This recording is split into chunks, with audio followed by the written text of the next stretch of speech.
And hello, ladies and gentlemen from across the world, and welcome to Boss Ladies. We're talking health today. And oh my God, we've got with us Lara, Arden, and Helen. How are you today, ladies? What's going on? All the good things. It's great to Doing be really here. well, really excited. Good, really excited to be here today. Yeah, thanks It's for a hosting us, pleasure. Ed. Anytime. Now, this topic is close to all of our hearts. So we've got Lara Arden with us, Helen Boson. Also, we've got Ali Gibbs with us as well, but Ali's internet provider has declared war on her, so hopefully she'll be in later. But it's great to see you all. Now, the good thing about Lara, Ali, and Helen and myself is I'm sure they wouldn't mind me saying this, we are people who didn't used to be very healthy who have become very healthy. So is that a fair comment to say that we're all health buffs? Would you agree with that, Lara and Helen? Yeah, I will, and I'll just add to that because interestingly, I didn't even know a year ago that I had a health issue. So it's not that I was deliberately being unhealthy. I always consider myself very active when it comes to good health and well-being. But last year, I found out about a health issue that was completely unknown to me. So I'm going to add that in as well. So you weren't stupid like me. You had a legitimate problem. I just went all crazy and lost track of things, which is totally my fault. So there you go. Well, And I think that I'm gonna share that it's not always your fault because sometimes we're Yes. adding to our issues without realizing it. So there's that too. well said. Look, can I really start by saying it's not about calories in, calories out. Okay. We have to Wow. start there. It's not so black and white. Oh, and Black and that's white. why we're all here, because it's a very, very subjective topic. So if you just come in, hit that like, share, comment. If you're watching the recording, great to have you with us. Feel free to leave a comment and let us know what you think. Now, to explore this topic, using this pencil, I've written a list of topics on my aluminium PC. And topic number one is a very, very straight up question to all our panelists. And the topic is very much, what have been your health challenges and how have you overcome them? And before we go into that, we've got Ali Gibbs with us. Let's see if her internet's working. Ali, good to see you. Can you hear us all right? No, poor Ali. Her internet's declared war on her. And you want to know, I'm sitting at home. It's a shame. Actually, Ali, I have a suggestion, Ali. Turn and off, that's the one that's working. stop your How sad is webcam. that? So stop your cam and just keep your audio on, and that should work. So there we go. So stop your my cam. webcam. Try that, Ali. Yeah. And we'll get into it. So while poor Ali is dealing with an amazing internet provider, there you go. We're going to hear, in fact, can you hear us now, Ali? You've turned off the video. Is that Hello, hello? better? Give us a sentence. Tell us a little bit about your health, Ali. You go first. We're going to test your internet too. Rats. No, poor Ali. Poor Ali. Ali, what we'll do is maybe try a different spot for your internet, but man, internet's declared war on Ali. So there you go. Hopefully we'll get Ali in a bit later. So without further ado, let's get in. Lara Arden, how are you doing today? Tell us about your health journey. We'd love to hear it. Yeah, thank you. So, as an awards coach and a branding stylist, I love to help people make the invisible visible. And so, interestingly for me, when it comes to my health, last year I had an invisible illness that I didn't realize was there because I didn't have any pain or anything. And then all of a sudden it became visible through a bone scan. And how that happened is because I'm friends with a lovely lady here called Sally Young, a lot like you, Helen. She's into nutrition. She's all about women's health over 50. That's where she specializes as a nutritional coach. And we were driving down to the Gold Coast last year off to a West Coast Swing Dance Convention. That's something that we both love to do together. And just out of the blue, she happens to go, "So, Lara, have you ever had a bone scan done?" And I went, "No, why would I do that?" And she said, "Well, you're over 50, your hormones start to change at that age and it can impact a lot of other things like our bone health." And I thought, "Oh, bone health, is there such a thing?" And there we go. She said, "Yeah, why don't you just go get a scan and then, like what the baseline is if everything's all good." And she said, "Even if you don't have any pain, it's just good to know, right?" So I thought, "Oh, okay." I went and saw my GP and she was a bit like, "What are we getting a bone scan for? You're not 70. like, that's when you get the free with the Medicare, like, it gets bulk billed so you can go and get the free check. And she went, but, like, you're still in your 50s. You're a bit young for this. And I went, yeah, I know. But, like, I've just got this friend. She's all into women's health over 50. And she's curious. And I thought, well, I don't mind if it's $100 or whatever. Let's do it and find out and see where I sit. Anyway, so she said, all right. Anyway, so I go and get the bone scan done, thinking nothing will come of it. 2 days later, she rings me up and goes, you better come in. This is my GP. I'm like, why? What's up? And she goes, well, you've got osteoporosis in your hips and osteopenia in your lower back. And I went, what? Yeah. So just like that, like this x-ray made the invisible visible, even though there was no pain or side effects, because I'm still active in life. I go dancing and I eat well. So, but there we go. That's what it was. And so I've been on a mission, to recover from osteoporosis since then. And so now I go to I also used to go to the gym before anyway, but now I'm on a specialized weight training program called Oniro, and that's designed, it's come out of one of the professors at Griffith University here. And so it's licensed to help people increase their bone density, to improve their bone health so that they can recover from osteopenia and osteoporosis. So I've been doing that twice a week. Plus I've also got my diet where I've had to, I sort of went off dairy because my cholesterol was a bit high a couple of years ago, but then I've had to go back onto the dairy to get the calcium back up, so that helps with the bone health. So, anyway, so nutritionally, I'm sort of putting, more dairy back in there again for the calcium, and just, making sure that everything else is still good. And that's about it. That's about all that I've done. And then hoping, because in August this year, that when I get another bone scan done, that things will have improved. So watch this space, and I'll keep it. So I think that's fascinating in your case, because visually, I mean, you look amazing. Like visually, you look like a personal trainer, right? You look to that level of fitness, but then sometimes we don't know what's happening internally. So that's sort of a bit of deep thinking there, pardon the pun, bit of deep thinking. Yes, so there we go. Sometimes it just pays to just go and get these scans done, because then like, even if it's just a baseline, to find it, there's nothing there, better safe than sorry. Wow. And I've got a great comment from Fiona Ismail with us. Great to see Fiona. She goes, this is why it's so important for women over 40 to have bone or DEXA scans. And there's another point. And I'm not going to, we're going to hear from Helen Boson next. And I'm famous for ripping off Helen Boson's content and just repeating it, but I do credit her. So Helen, I feel rather nervous when Helen's around, because Helen knows a lot more than I do. So I'm just gonna plead the Fifth Amendment. I'm gonna maintain my right to be silent. We're gonna hand over to Helen Boson. Helen Boson, great to see you. Tell us what you think, Helen. Thanks, Ed. You always make me laugh. So Lara, just a little bit of input, not that you actually asked for it, but it's heavy weight training, so powerlifting and impact exercise. Dr. Stacey Sims has done research where people with osteopenia in 4 months, it actually has gone back to normal, their bones. So it's through the impact exercise, which is 10 minutes 3 times a week.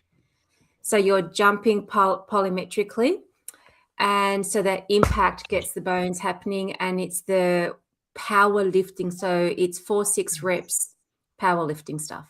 Yeah, that's so everything that way. You're right, and I think they must be onto it, because that's everything that they include in the Oniro weight training program that I do at the Bone Clinic. Good. Yeah. So a little bit about my journey. I remember in grade 6, I was a schoolhouse captain. I was so proud. I felt like I was, looking good, looking fit. And then my grade 6 teacher said, "Oh, Helen, don't wear pants. You look skinnier in the skirt. I didn't think you were that big." I went, I didn't think I had an issue. So the paranoia sets in from there. And then in year 10, a boy said to me, "If you lost some weight, you would look really good." I went, "I thought I looked okay." So there begins Helen's journey of distorted eating. So in 2 weeks, I exercised like a loony, didn't eat much, and looked pretty buffed. Went to the beach, and someone says to me, "Oh, you look too muscly." I'm going, I can't win. This is just ridiculous. Yeah. And then from that, I had a 10, 15 year of distorted eating, socially isolating myself, because, I would overeat with little control because of emotional reasons. And ironically, I work towards professionally becoming a dietitian to help others. And that's where my practice really is a diet-free, calorie-free zone where I teach people how to eat a little of everything guilt-free. By Nice. making food their friend, they can then emotionally be the boss and control their non-hungry eating. So I never try and stop it. So ever since then, always been, really fit and healthy. And then the 40s hit, Lara, and the mid spread happened. I was really stressed, so I couldn't fix it with food and exercise alone. And I learned that I was training incorrectly and eating incorrectly for the hormonal changes that occur. And that's what's then evolved for me to now really love helping women 40 years and up to help people understand what used to work no longer works. It only makes things worse. So that's been my journey and the passion behind helping others eat guilt-free, specializing in weight loss surgery. I do also specialize in the GLP-1 injections, which are a little bit controversial as well. But there's a role for it because look at health as being a disease and pharmaceutical are sometimes required. Wow. So that's my little journey. Wow. I know you're getting something, Ed. I know you've got lots of questions now. I can just tell. Yeah, I got a million questions, right? Go for it. Lara and myself. Yeah, it's a million questions. So I got a great question from Lisa P. Hate those 40s. So big thank you from Lisa P. And one thing I want to react to, and I want to say this to, and please, Lara, Helen, love to hear your thoughts on this one. And you've said this before too, Lara and Helen, to me separately. What you do when you're younger, what you do works. The moment you cross 40 and 45, what you did when you were younger can basically be thrown out the window. It's a different game, isn't it? So my thoughts are, why does everything change when we hit 40? Why when we hit 40 and we get a bit older, it all totally changes? That's a great question. Helen, would you like to go? Yeah. Well, generically, male or female, it's loss of muscle mass. If I can zone in on the female 35, 40 and up, simplistically put, things that happen at your digestive system, things that happen at your reproductive area and your muscle area, everything starts to not work correctly and tells the body gain weight. Feel tired, lose clarity. So it actually says gain weight. Great. Thank you, body. Thank you for doing that. Thank you. It's terrible. Shocking. Yeah, so you can't control your sugar levels as well because of hormonal changes. So you're more insulin resistant, typically speaking. That creates inflammation. That your body's got more cortisol because it's stress. Cortisol is good, but all these things mean that fasting's not good for a female. We need more protein than what we normally do, and the training ends up being high intense, short time frame. Excuse my French. Can I use a little bit of a naughty word? Well, be careful. It does run to LinkedIn, so maybe censor it. LinkedIn's so maybe use a filtered version of the naughty word. So, for example, mother trucker. No. Starts with S, finishes with T. So when you have high intense exercise, short time frame, that intensity stresses the female body out, where it helps mitigate the mess that's going on hormonally. It's a very, very simple, quick explanation of it all. Wow. There you go. And a quick one, we've got Ali Gibbs with us. I know Telstra has declared war on Ali. Ali, I think we've got you. Can you hear us and say anything? Yeah, I can hear you guys. Can you guys all hear me and see me okay? Yeah. Yes. We've got you with a bit of... You know what? I'm sitting at home, but you know which internet's working? I'm plugged into the hotspot on my mobile. Yep. Good work Even though around. I'm Well sitting. done. Oh, wow. Now, Ali, tell us. There is a bit of lag with you, Ali, but at least we got you. Yeah. Ali, tell us a bit about your own health journey, and tell us what your thoughts on this one is.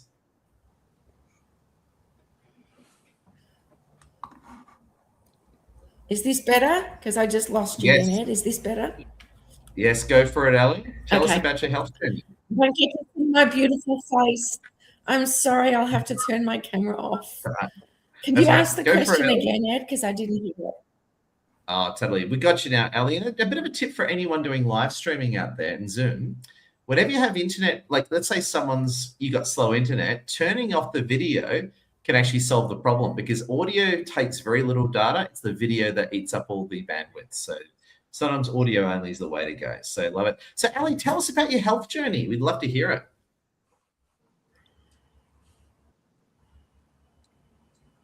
And sometimes it just doesn't work. Rats.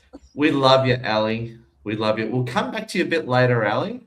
Oh my God, technology. Everyone, can we big, big wave to Ali? Sorry, Ali, your technology's declared war on you. Oh. No. We'll get her back later. So what we're going to do is we'll try again a bit later with Ali. Ali, technology can do that. Just a few shares I want to put up from great people. Amazing Lisa. Having a baby at 41, for me, it made it almost impossible to lose baby weight. 3 babies lost prior to weight so simply.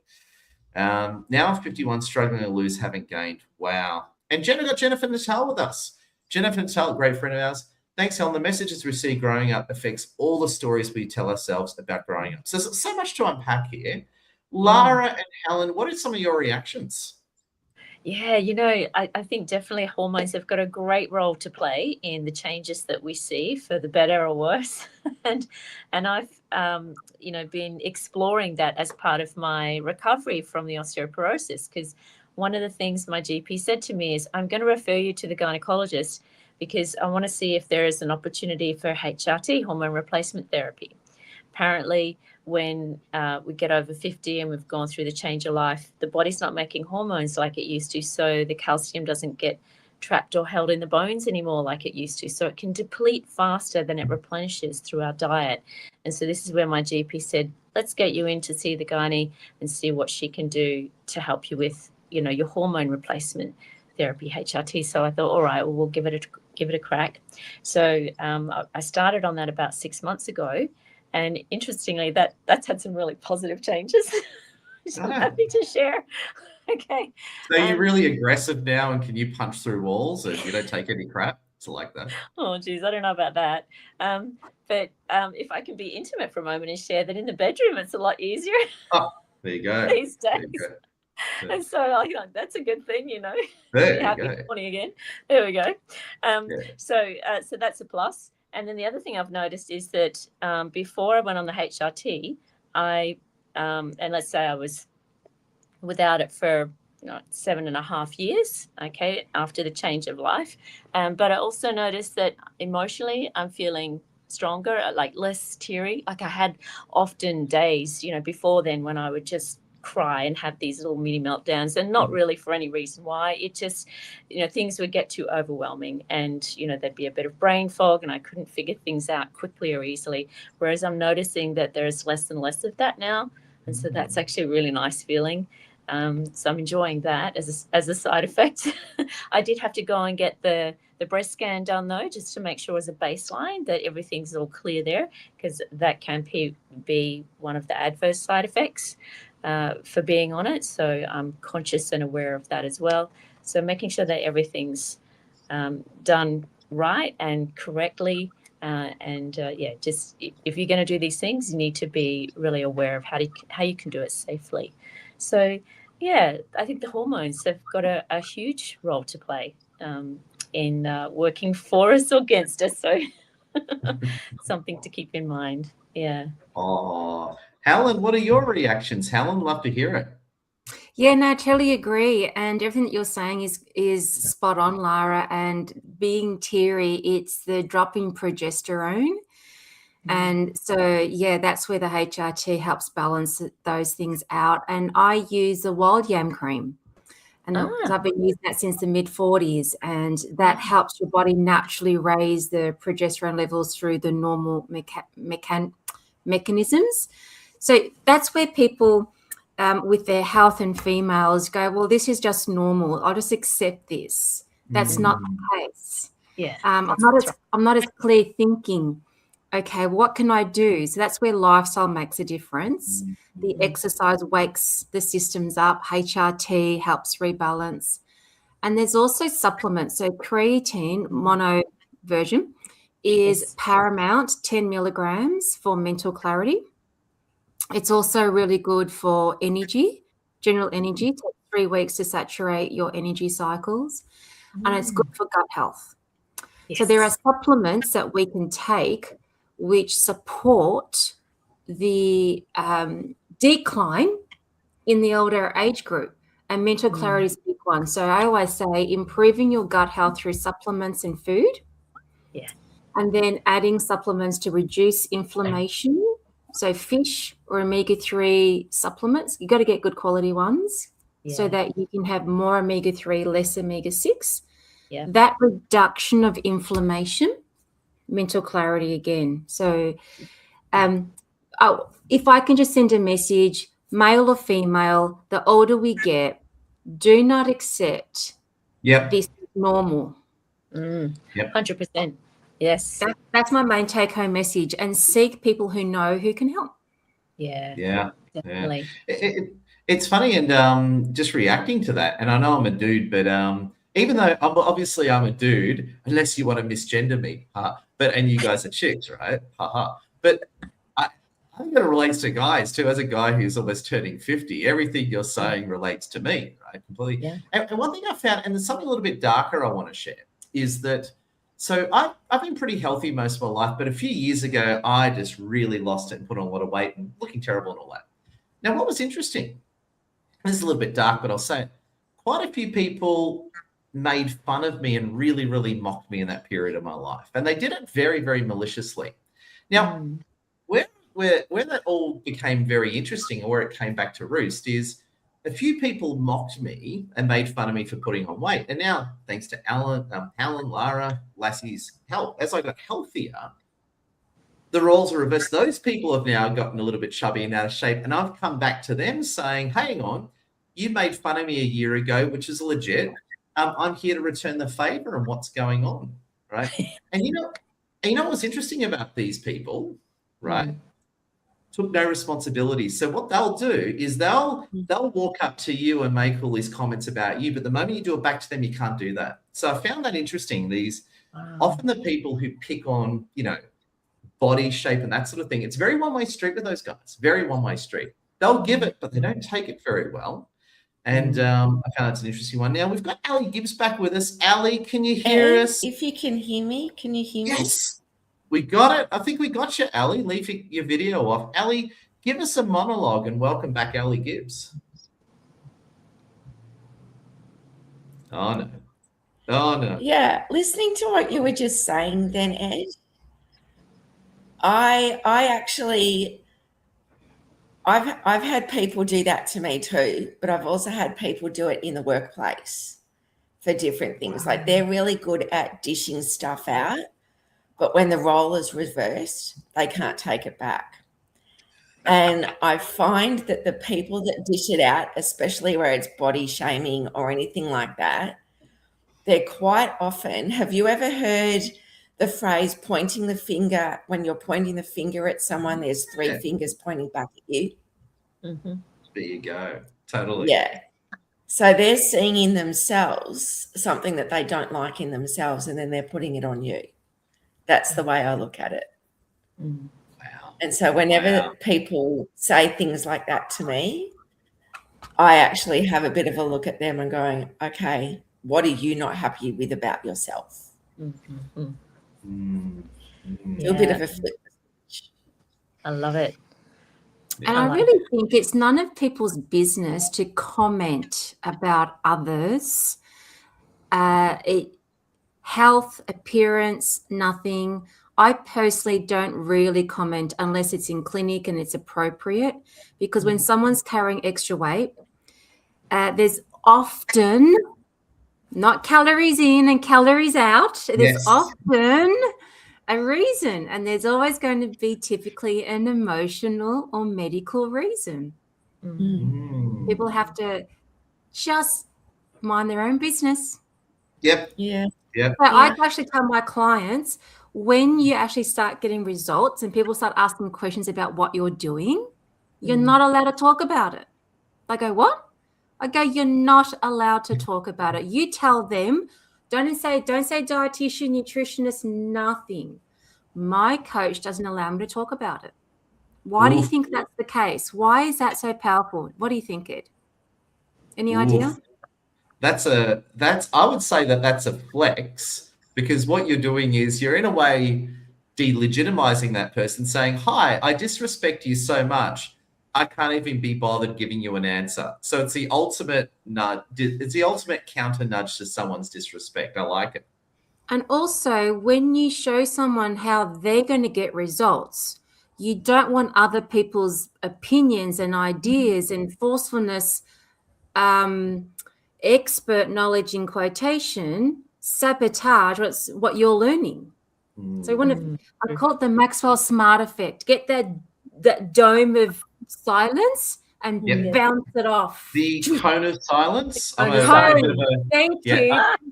I'm a bit of a Maxwell Smart buff and historian, so that's called the cone of silence. But that's pretty good. Yeah. So I always say, you're not allowed to talk about it. Don't tell them.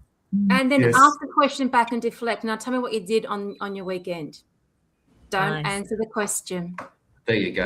There you go. There you go. Very good. I love that, Helen. That is such a great way to work. I love that. I'm going to use that. Yeah, Good. nice. And yes, Jennifer Natal says setting a clear boundary. I like that too. True. Yes. Yeah, excellent. Yes. Now, the other thing I want to bring up, and this is not, I'm going to sound controversial, but I'm not here to be controversial. Yes, I like being controversial, but actually I'm not trying to be controversial here, right? Now, and this is the whole body shape issue, right? And I've been having this chat with a lot of the ladies on this call, a lot of people lately. So if you go back to the 90s, right? It was all that thin anorexic look of beauty. So the beauty standards, the so-called establishment set, is if you're female and you weigh more than 50 kilos, you're overweight. So it's that real hyper-obsession with that anorexic look, right? Then you've had all this weird other extremes where you're healthy at all sizes. So it doesn't matter whether you're completely obese or anorexic, it's all good. Now a bit of reality's kicked back in. I think now the world's healing because, and I know Lara, Helen and Alison and myself are advocates of this, is that being skinny is no better than being overweight. Both are just unhealthy extremes of the same spectrum. And Helen said something to me very interesting a few months ago that's really run with me, is saying strong is the new sexy. And I use a good example, right? So Helen says to me, so put up your head, Helen, anyone here know Gina Carano, the actress, MMA artist, that sort of thing? Okay. So Gina Carano is a big MMA actress, MMA fighter and actress. Look her up, Gina Carano. She's all over the internet. And she's quite stocky. She's quite wide. She was also the bad chick in Deadpool 1 at the end that they were fighting with. And what's interesting about her is she is the opposite of skinny, but she is incredibly good looking. So I just want to throw out there, I want to talk about the whole body shape thing. People are obsessed with being skinny, obsessed with being fat. I just want to sort of hear all your thoughts on this one. So we're just going to go into open mic mode. So whoever wants to react to it. Can I answer this one first, Ed? Yeah, go in. Okay. I love what Helen says about strong is sexy. But for me, I think it's confidence. If you can actually walk into a room or any space and be confident in your own skin, whether it be walking into a restaurant and sitting down at a table by yourself, going to a movie with friends and just wearing skinny jeans and a hoodie, or if you're going out to, I don't know, a big function somewhere that's fancy, if you can actually walk into a room and be confident when you walk in, people will stop and look at you. And it doesn't actually matter whether you're skinny, you're tall, you're short, you're overweight, anything. They actually gravitate to the confidence that you're exhibiting when you walk into that space. And when you do that, I actually think people come and approach you more and ask you about your confidence, but they actually don't see your body shape. Oof. So the key is, I think you've got to be confident and happy yourself. And Oof. it can take a while to get to that. And I've Oh. gone through that a couple of times in my life. Most recent one, I had a melanoma on my arm. And when I got that removed, they made a mistake in the surgery and I had to go back. They'd left cancer in there and hadn't taken a large enough margin. Wow. I had to go back in a few days later and have another surgery. I didn't get it done through a plastic surgeon, and I should have. I just went to a regular skin clinic. They couldn't close the wound because it was too large. So they forced the stitches to close, which tore everything around it. And I ended up with a septic wound with 19 stitches. Oh my Oh goodness. God, that can kill you. That's Yes. like, that can I kill was you. in That's I was in hospital for quite a while. God. They had to take out all of the stitches. It was too late at that point to do a graft. So I had 4 months with an open wound on my arm. Wow. But I had medical teams coming each day, a nurse come each day to change and pack the dressing. Now, during that time, because of the wound, I was not allowed to sweat. So there was no exercise. I was not allowed to drive. So I was basically at home by myself, feeling sorry for myself, eating ice cream. And of course, when you do things like that, going from being a very active person, which is what I was, I've put on 25 kilos. Yeah. Just because I was not able to move. Now I'm physically very strong, but I'm now getting into that stage of where I'm getting that weight off and getting my tone back. But one of the most powerful things for me during that space, because I had bandages all over my arm and it was really weird looking. And when they took them off, I had this huge scar. I really had to work on just being confident and just being, okay, this is what it is, deal with it. It doesn't matter all of the rest of it. This is just a facade on the outside. It's not what's on the inside. And I actually found that a lot more empowering than it was when I was in an athletic space. That's Beautiful nice. insight. Thank you for sharing, Ali. Pleasure. Can I just I really admire you. Thank you. Thank you for being so vulnerable and sharing that whole experience of what you went through. As it wouldn't have been easy. And Yeah, no, things like I wouldn't be the only one either. Other people, and I think if one of the reasons I share these things is I know I'm not the only person that's gone through something like that. So if one person can share it, it might help somebody else talk about it. And if it helps them talk about it, it gets the ball rolling. And then people, that confidence and that support network all starts to form. And that's what we need. Yeah, exactly. Yeah. Lara, Helen, any thoughts? I just want to say how the thing that stood out for me with Ali's story there is that it's really challenging when we have to do things on our own. And I think that naturally leads to a new level of stress, as well as dealing everything else medically, or physically, health-wise that we're coping with. And interestingly, when it comes to stress, I didn't know this, but I learned just recently that stress, apparently, when it comes to osteoporosis, is the number one contributor, meaning that osteoporosis is actually a consequence of chronic stress. And I would never have considered myself a person that was easily stressed in my life. Having said that, I've been through a lot of stressful situations, and I think a lot of people do. I don't think anyone gets out of this life alive without, having experienced some scars and bumps and bruises and, probably quite a lot of stresses along the way. So, so just, discovering that recently has been a real eye-opener for me to start to consider, okay, so if it's the consequence of chronic stress, what can I do today to turn that ship around? Because, that's not something that's going to help if I keep going down that path. Said. So if I can add in again and repeat, calories in does not equal calories out. Yeah.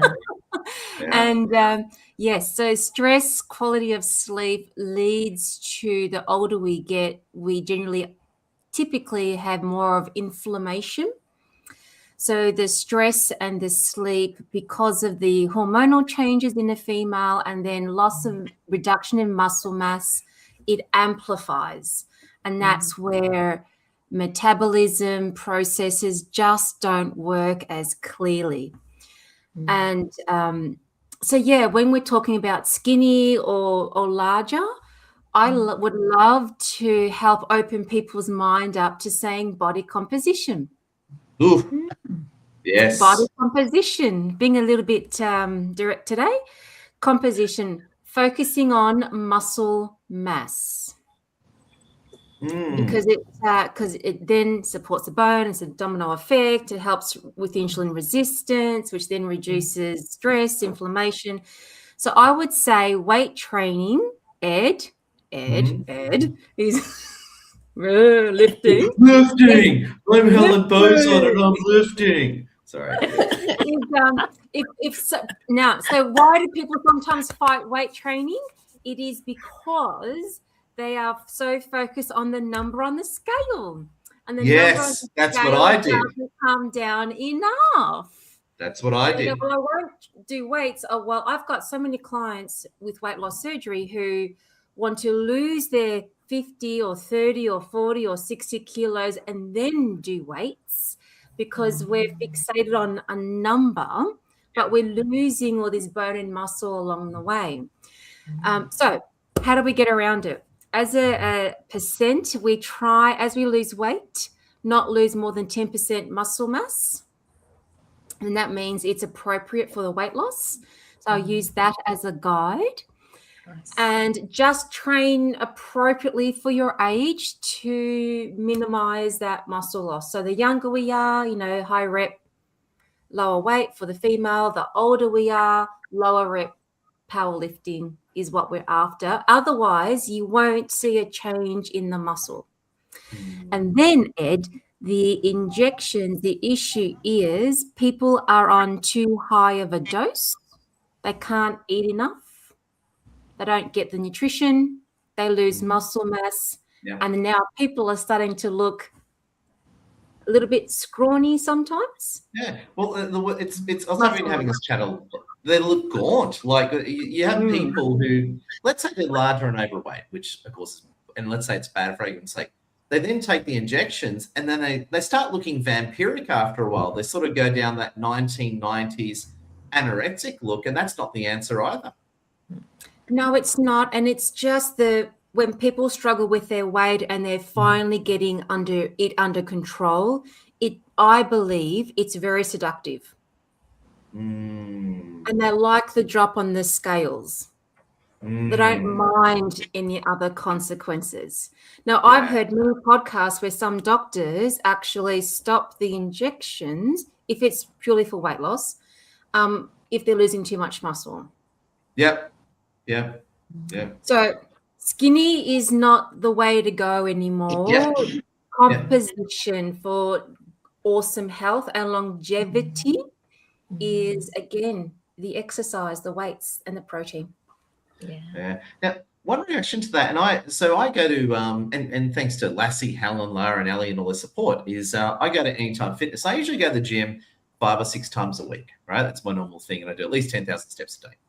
Now, what's interesting about it is at my gym, it's mostly women. I'm the oldest guy there, and it's mostly women. So I'm generally surrounded by women of all ages, and I'm the oldest guy there. So you can call me Pops, right? So I've turned into Pops, which is crazy, right?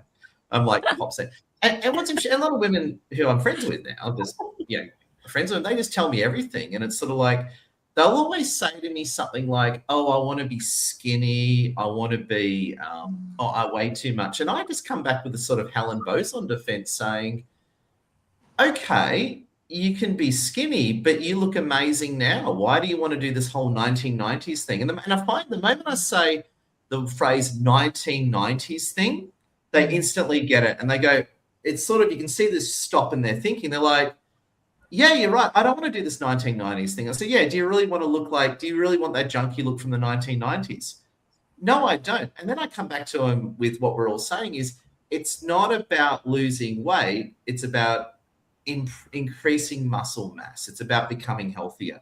And that's the biggest thing. And when I got really unhealthy and Helen sort of came to me with the rightful sledgehammer and cracked me metaphorically like a walnut, Helen was one of the key architects saying, Ed, you need to go back to the gym and do weight training. And it's funny you say that because I'm not a PT, I never said I was, but I've said to a lot of people, quoting Helen and Lara, go do some weights. Go do weights. Don't worry about the scales. Focus on healthy eating. Focus on your weight. So I couldn't agree with that more. So just want to throw that out there. Now, what I want to do is I've got another great topic I want to throw in there, right? And this is open mic. So Alison, Helen, Lara, just jump in, right?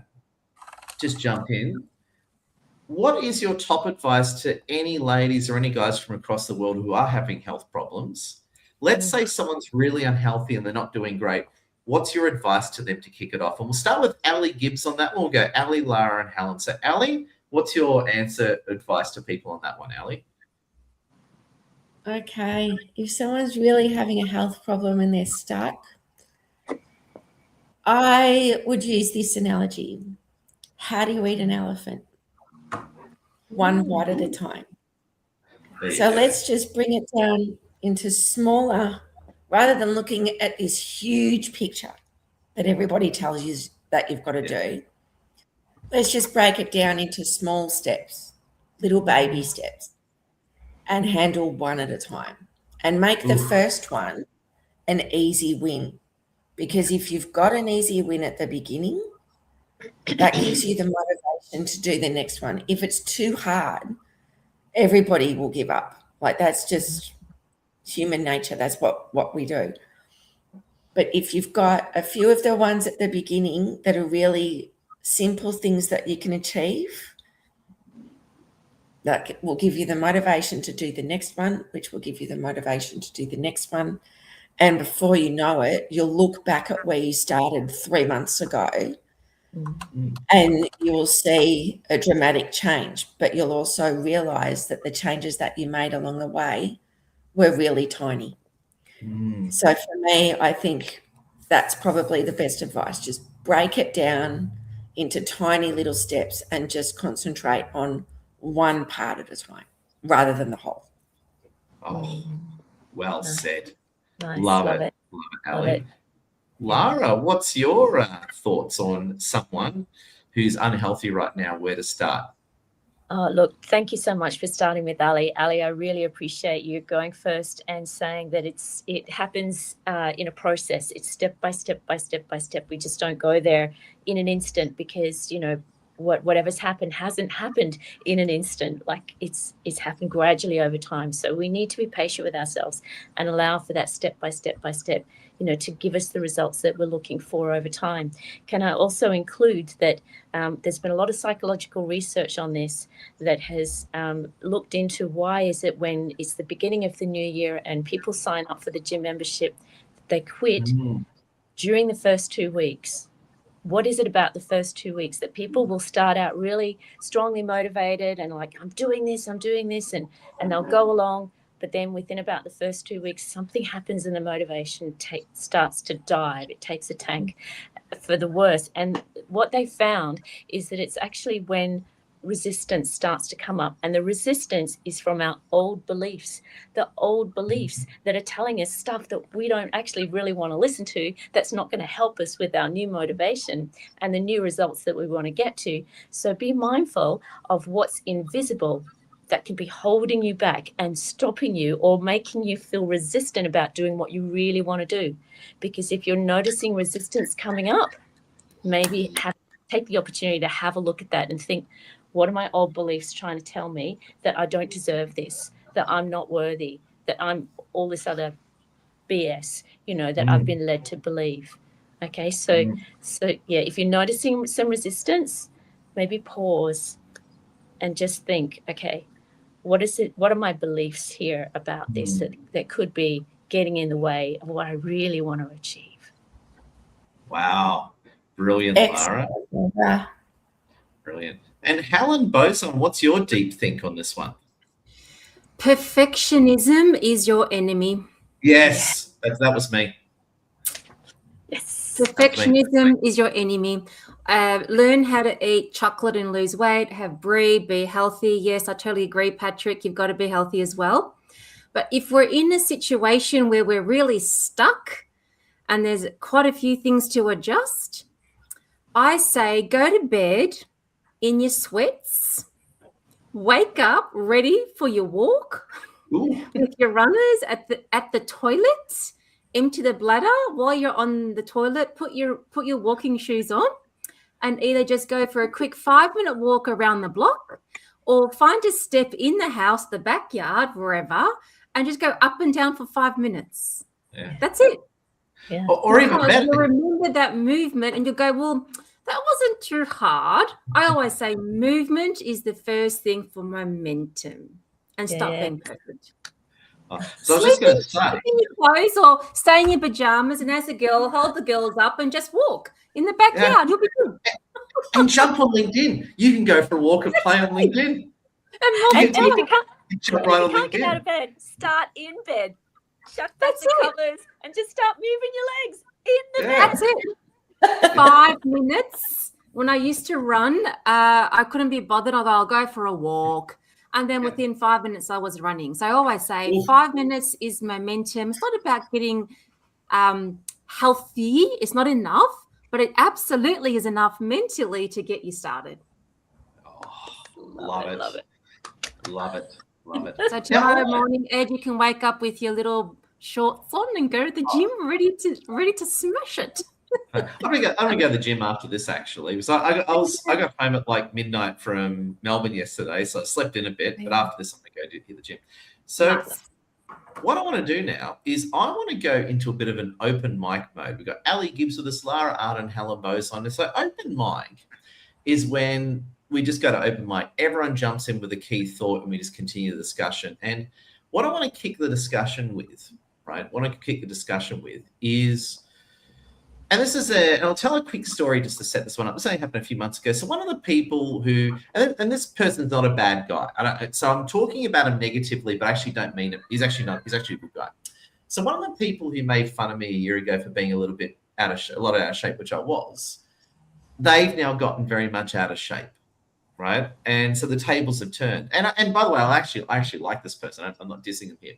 And I said to him, look, and I just told him straight to the opposite friends. I said, look, you were making fun of me a year ago. Now the tables have turned. And I said, why don't you just go to the gym once a week? That's all you got to do. And his retort was, Ed, I can't do that. If I got to go to the gym, I got to go 5 days a week for 2 hours a day. This real overachievement vibe. And my retort to that was, okay, would you rather go for reals 1 day a week for 45 minutes or 5 times a week in your head for 2 hours? And that's what I threw at him. And he actually stopped and thought, and he goes, yeah, you're right, Ed. And I find and at least for me, my biggest health problem is the overachievement thing. In other words, if I can't do this marathon, why should I even bother running? It's that real poisonous mindset. So I just want to throw that story out there. Any of our powerful ladies, open mic, please react and love to hear your thoughts. Wow. I'll quickly do it. I'll be really quick. Yeah. It's okay to have that perfectionism approach in certain parts of your life. No, I have no issue with that. Regarding your health, I don't believe it works. It works against us. So I say the 80-20 rule. 80% of the time, go hard, do what you need to do. 20%, there are still boundaries. You allow for the light to be on dimmer switch, but you're still in control, but you're eating a little bit different, not exercising as much, maintaining momentum. But the majority of the time, go as hard as you want, You can only sustain it if you allow that small amount of flexibility. So allow the perfectionism, but control the proportion. Oof. Oof. Nice. Yeah, Yeah. I love it.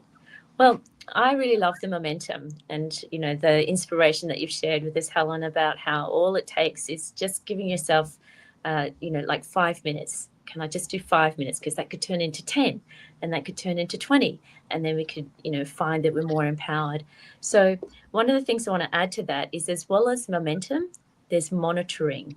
Okay, because there's been a lot of research and studies having a look into what is it that produces results, really effective results that will be sustainable and they'll be long lasting. Because we don't want to be, an overnight success if it's not going to last. We want to build something that's sustainable for the long term, right? And that's in every area of life, whatever we're focusing on. So one of the ways that we can do this that they've found is, have you heard of the saying where they say what we measure improves?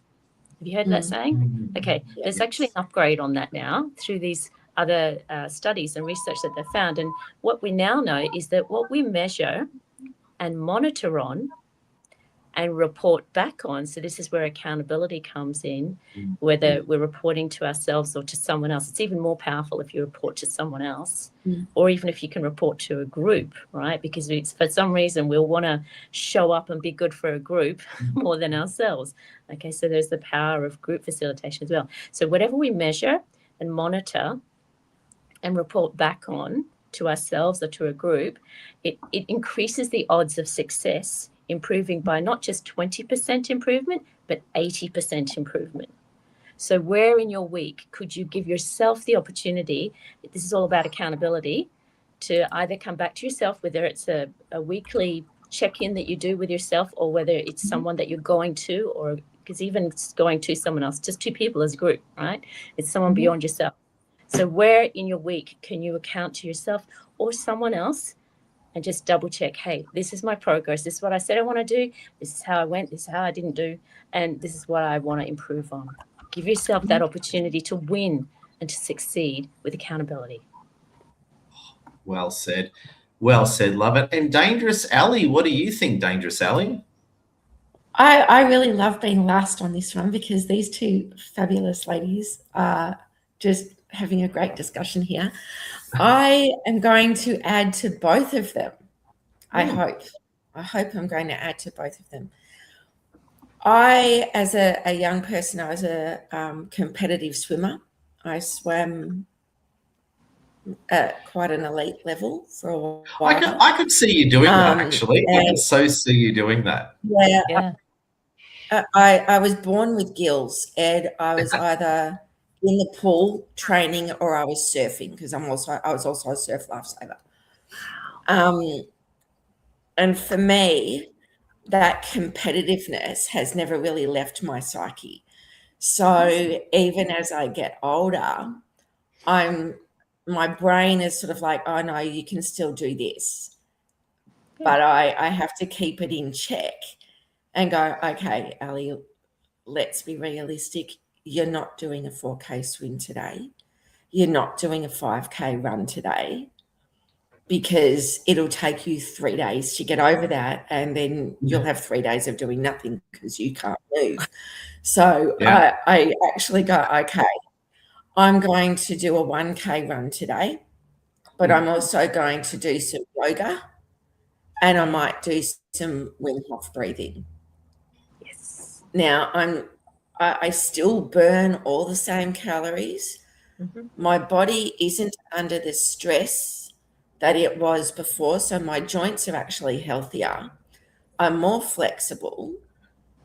I'm not tired because I haven't, absolutely crushed myself into the ground and gone, oh, geez, what the hell did I do that for? Ali, sorry, go jump in for 1 second, Ali. Helen Boson has to run now. So, Helen, do you want to unmute and say goodbye? You got a client knocking on the door, do you, Helen? I do. I have an 11 o'clock online telehealth client. I've really enjoyed the conversation. Thank you for inviting us all, Ed, and Lara and Alison sharing your expertise. Thank you so much, and we'll catch up very soon. All right. We'll say Love bye you, to Helen. Helen. Everyone, Bye, love Helen. your work, Helen. Thank See you you. soon. Thank you. And Ali, please continue, my friend. Please continue your thoughts. Yeah. Apologies for that. No, all good. I think that the message for me is I've learned to keep my expectations of myself realistic and setting realistic goals Yeah. rather than believing I could do what I could do when I was 25. Yeah. I'm still really fit, but no, I can't go and do the Ironman triathlon. Yeah. Not yet.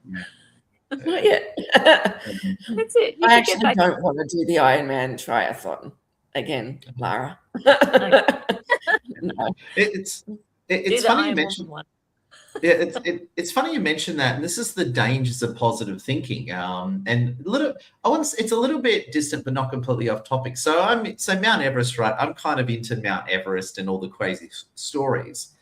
And you have a lot of people who've died climbing Mount Everest because they've never mountaineered, they don't have the experience, they don't have the fitness, but they fill their heads full of positive psychology and they just want to conquer Everest to say they've done to make up there's something they're not. And they're the sort of people that their bodies are up on Mount Everest to this day. And I think it's right because there's two things here. One is positive thinking, right? Lara's having a bit of a party. One is positive thinking. And the other side is reality. Because, yeah, if any of us did a triathlon, if you do a triathlon over the age of 45, you're going to be pretty messed up for a few days. And I think you're right, Ali. It's a balance of reality, but also being positive at the same time. So I love you. I love how based you are, Ali. It's totally in the zone.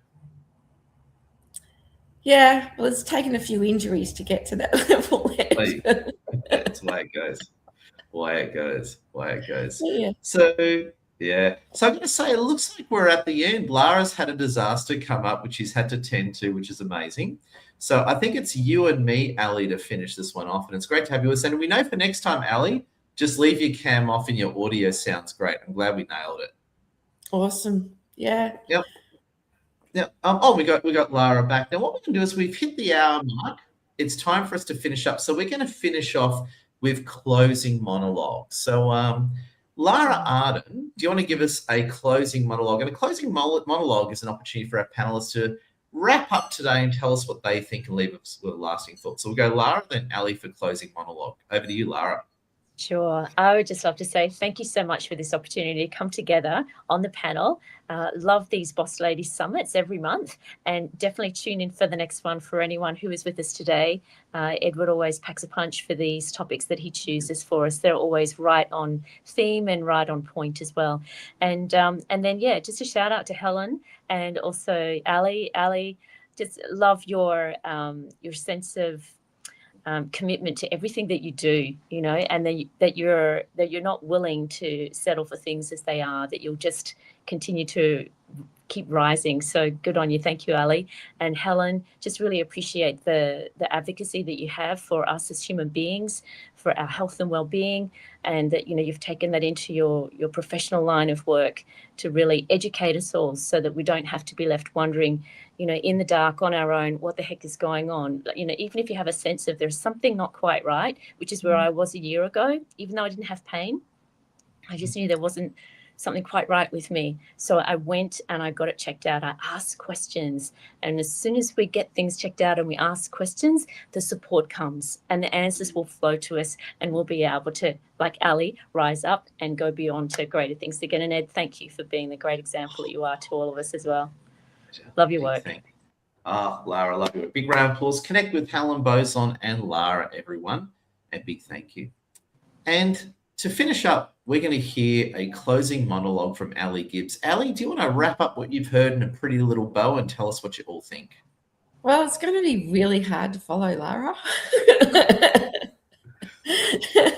I absolutely love these two ladies. Every single conversation that we have, there's evidence-based research behind everything that both of them say.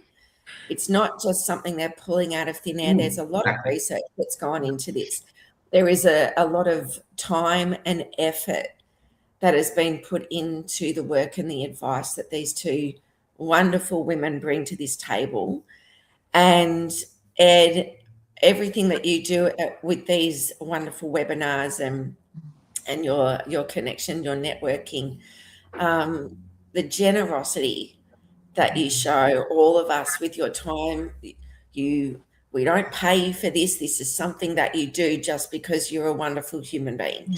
Wow. And that in itself is one of the reasons why you are part of my network, and you are a major part of my network. You and Lassie are just absolutely wonderful, generous human beings.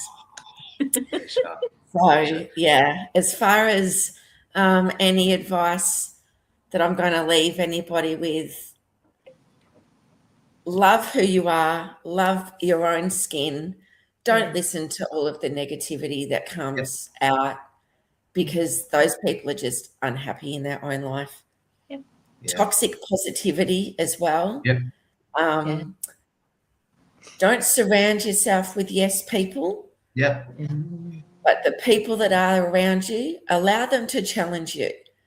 Yeah. Allow them to say, no, let's do something else. Or in my case, my phrase that I let people say to me is, get your head out of your butt. It's not a hat. Yeah. Yeah. Absolutely well said. Absolutely. So, well said. you know, let's all be realistic. Let go of the ego and just take advice from your inner circle and your network, because they will be seeing things about you and for you that you probably are missing for yourself. Yeah. Yeah. Well said. Well said. Yes. Big thank you, Ali, Lara, and Helen. And big thank you. And just as we finish up, I'll just do a quick recap from our end. We've had with us today Helen Boson, Lara Arden, and Alison Gibbs. So if you haven't already, connect with Helen Boson. She had a client she had to jump off for. But Helen Boson's a great friend of ours. She's a nutritionist, personal trainer, and business owner from Melbourne. She's amazing. So connect with Helen Boson. Of course, as well, we've got Lara Arden. Lara Arden, besides being a real fitness and health buff, Lara Arden is a style coach and also brand awards coach who we love. So make sure you connect with Lara Arden. And legendary Ali Gibbs, of course, is a business manager. So if you need help in running your business, managing your business and scaling, Ali Gibbs is your lady. Have I represented you ladies accurately, or do you wish to apply conjecture? There we go. Perfect. Perfect. So, friends, I just want to say a big thank you to our boss ladies, and thank you for watching. And if you've watched this live stream this long, it's a reflection of your motivation and brilliance, and I can say is keep it up. Stay awesome, friends. Have a great weekend, and see you all next time. Love your work, all. Bye. See you next time. Bye.